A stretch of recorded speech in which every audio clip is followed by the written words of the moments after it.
Sorry, I kind of lost my voice. I'm preserving it. I'm helping my wife in the kitchen. I'm a good husband. You are a good husband, baby. Husband material, 2,000 yards. Seriously. Too late to grab this copy. Too late to grab your own copy. Late. In the place If that lost his voice, the weather, cold or dust. He says it's dust. Me, I say it's cold. My mother said it's boots. Eh? Actually, plus prayer. Oh, he said plus prayer, man of God. And this is lemongrass. Lemongrass. This is lime. And then there's also some ginger that he's trying to do a mixture to take. Someone recommended it from church. Everybody recommended it.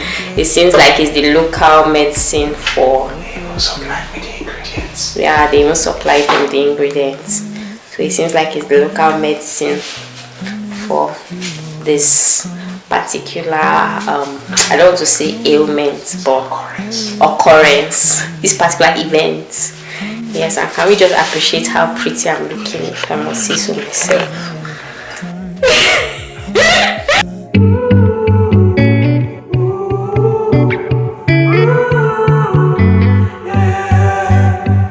These skies have a different light, white noise that keeps me up at night. I can't help but think back to you.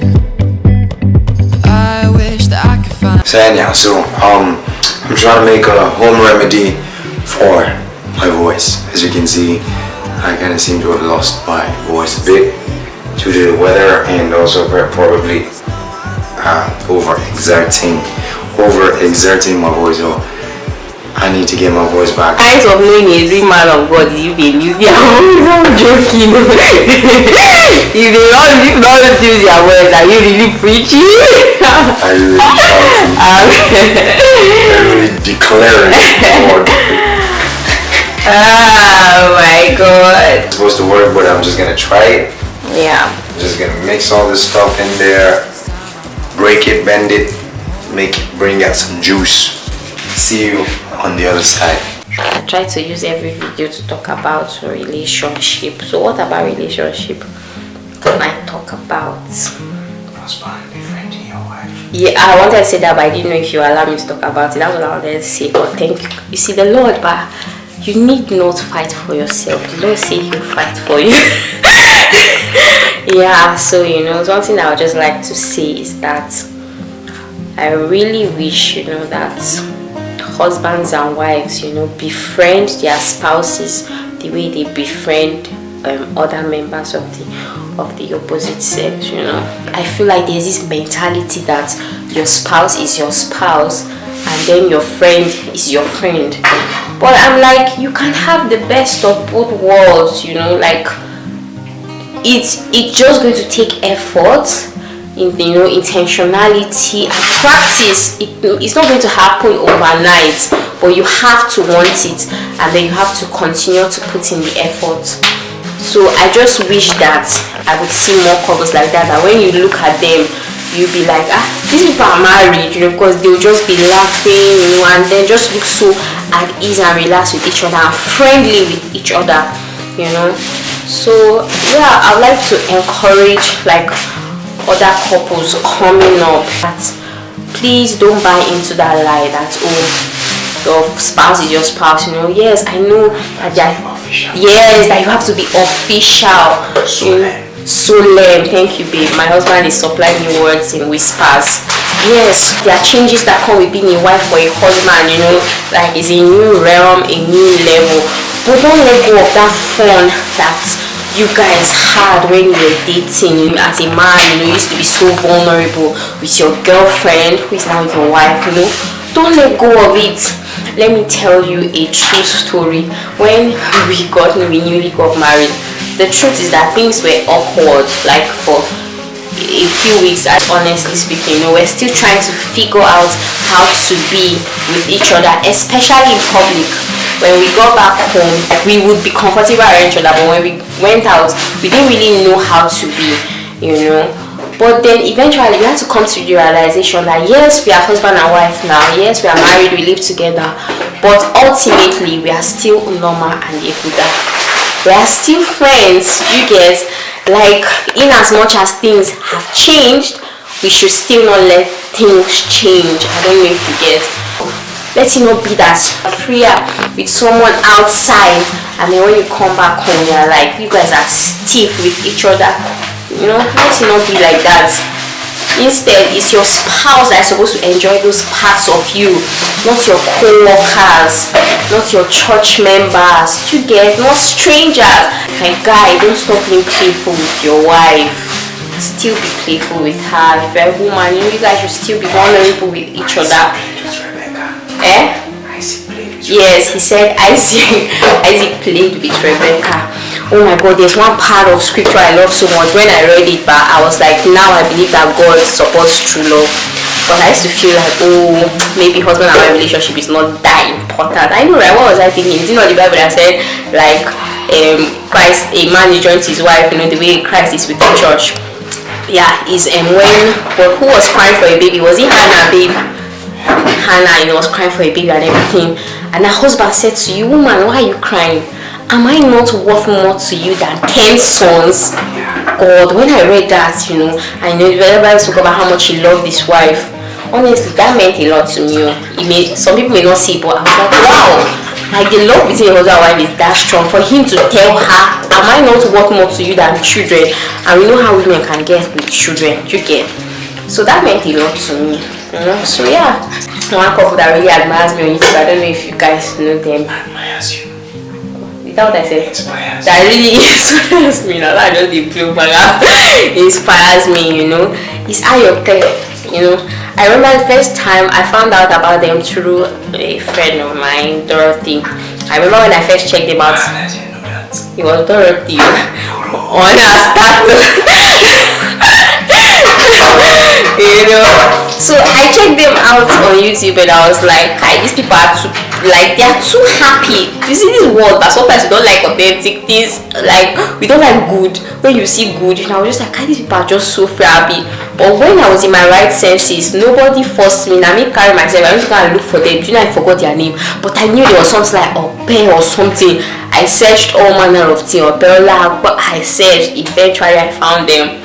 And honestly, I just love that couple. I don't care what people say, we don't know what it's like behind the scenes. See, forget. If you see something real, you can identify it. Real, recognize real. Yes, preach, baby. Real, recognize real. I said real recognizes real, How do you wash this? I have no idea. I have no idea either. I'm coming home to you. I'm coming home to you. I'm coming home. Yeah, it looks like. Waters, yeah. It looks like I'm least. Hold on to my embrace. This time I promise it won't break. I'm hoping that things haven't changed. Life took us far apart, but I kind of like the taste. It's kind of sweet, sour, and bitter all at the same time. But the aftertaste is just bitter. I don't like that one. So yeah, let's do a fresh batch. Okay. So what was your first impression of me when you first met me? I don't remember my first impression, but there's a particular impression of you that I do remember. Like I said, when I first met you in secondary school, Yeah. I couldn't even differentiate you from any other girl. Yeah, One of wow. my classmates, because then all the girls looked the same to me. Yeah. So they just looked the same, so I didn't even know if I was looking at you or someone else. But I remember the first time I saw you outside of school in mufti, What to do? in personal clothes. Yeah. I was awestruck. That was my first impression of you. I remember thinking, so uniform has been hiding this girl's beauty like this. So I mean, this guy can be fine like this. Like I just felt humbled, Then looking at all of you with school uniform, I could feel proud, like, so special.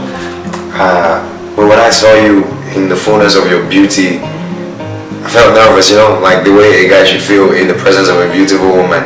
So that humbled me. I was like, like if I were to talk to you, I would stutter. I would stammer. So, and I was like, wow, she looks really good. I'm nervous, I'm shy, I feel like I should run and hide. All of that on the inside, but on the outside I had to look confident and calm, like, what's up? And then you were like, why? You were really friendly. I can't make your voice because my voice is seizing, but whatever. You're like, oh, hey, how you doing? And I was like, oh, I'm fine. And like, oh, you worship here too? I'm like, yeah, my dad serves here. Like, oh, nice to meet you. And I was just like, wow, she looks so fine, so pretty, so beautiful. And I walked away hurriedly, glad to be out of it, the way, because you were making me feel nervous. Yeah, by your beauty. Okay. So that was my first question. Oh, thank you so much. I'll just be here blushing behind the camera. Okay, so what are 2 qualities, or you can say more, that you admire about me now that we are married? I know that when we were dating, I used to give you wahala about it. How maybe I didn't really realize what it was then. It was diligence, but that's when like you could be very single-minded, focused. Yeah. And now I admire that. Then it used to annoy me because I'm like, once you set your mind on a thing, it's like you zone out and just zone in on only that thing, and I'm trying to give input and like it's just like not even paying attention sometimes. Yeah. But that's how I felt. But now I'm like, I respect that, because I see how that helps you to be diligent, hardworking, and productive, especially me that I'm like, I need that stuff. Yeah. I need to cultivate some of that. Yeah. You should lay hands on me. So I receive anointing to be just as single-minded as you are.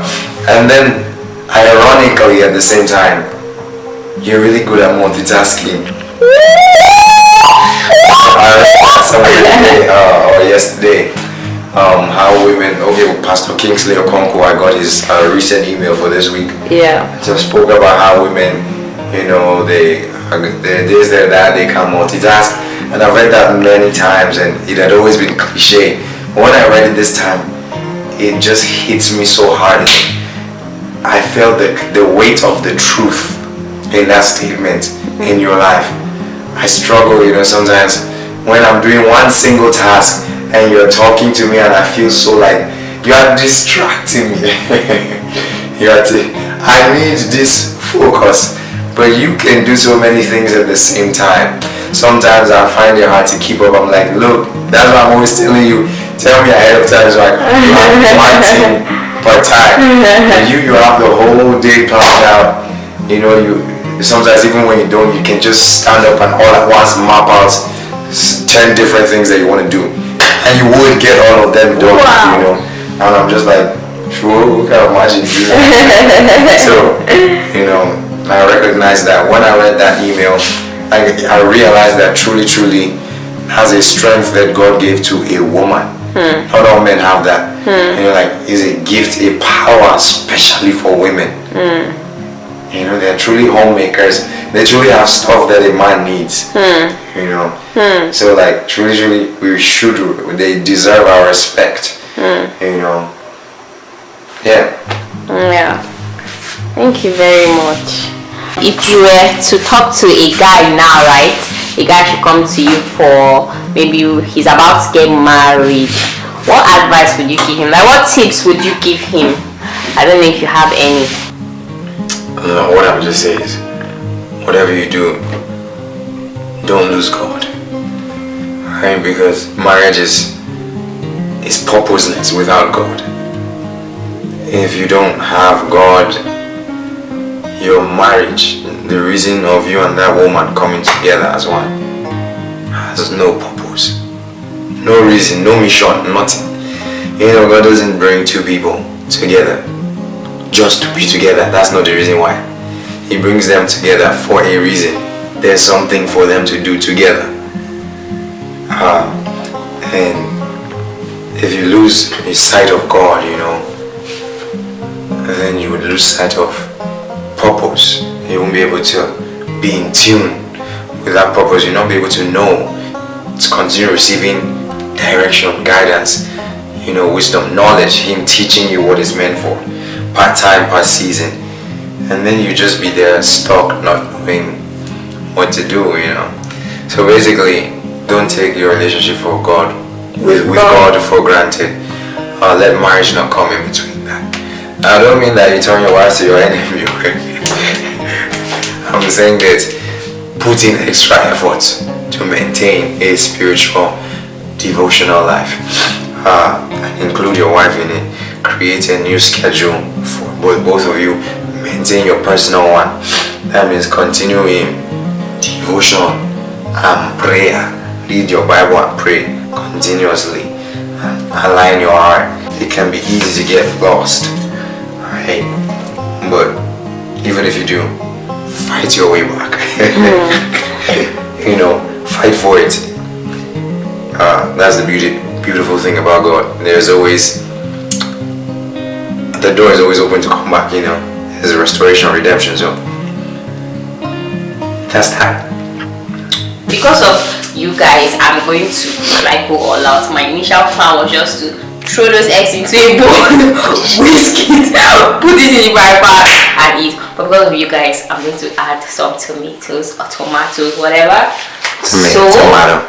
Then got some fresh tomatoes. What a beauty. Oh, so red. Yeah, I know. Red like tomato. Yeah. Like bell pepper. Yeah. Oh my goodness. Oh. Salad is calling my name.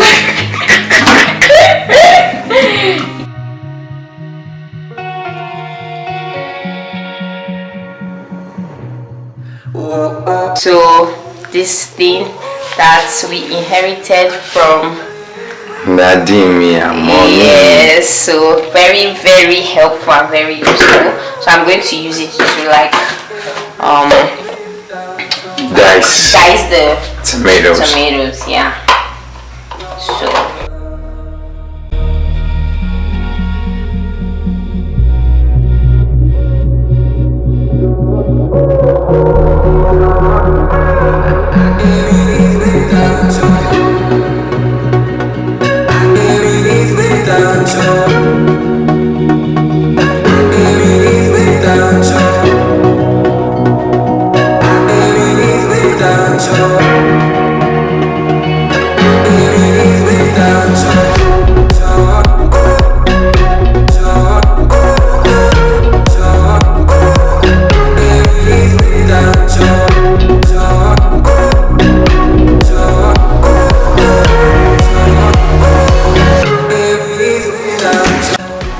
So is there anything else you'd like to say? For my single guys, you're single, you're not in a relationship, you're trusting God, and maybe you're even already feeling frustrated, like God, when now see the guy likes her, but that guy's already pursuing her and she's already beginning to want to say yes. My advice is, bro, focus on your life. Number one, enjoy your singularity. If you don't know what singularity is, you need to go and watch 2 series. The Flash, and then 2, Young Sheldon.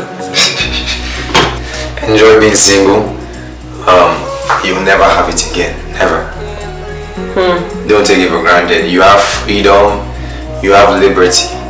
There's no chain in marriage, but there's responsibility. So enjoy your time of being alone. Use it to the absolute best. To better yourself, do the things you need to do, get started on the things you need to get started.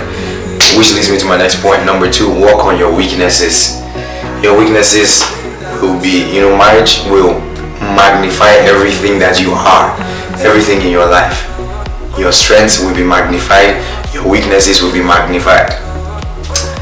And so get a head start. Any weakness you see that will be a problem in your mind, start now. So that you don't slow yourself down, you don't hold yourself back in marriage. So get a head start. And if you're already married, doesn't matter. Start walking now. God is there. God is with you to walk with you through it all. There's a temptation for us to run away, when God is dealing with us on our weaknesses. Don't. It's painful. Stay there. Cry in His presence. But stay there until the transformation is complete. It may seem impossible. You have tried. Just stay there. It's not your business. Yours is to stay there. He said, be still and I know that I'm God. So yours is just continue in His presence. Stay there. Remain there. It's His job to figure out, to do everything. Alright, so you thank me for this later. Trust me. Wow, thank you so much, babe. Those are words of wisdom. I'm not like asking these questions. Me too. I love to hear what you have to say. So thank you so much for those.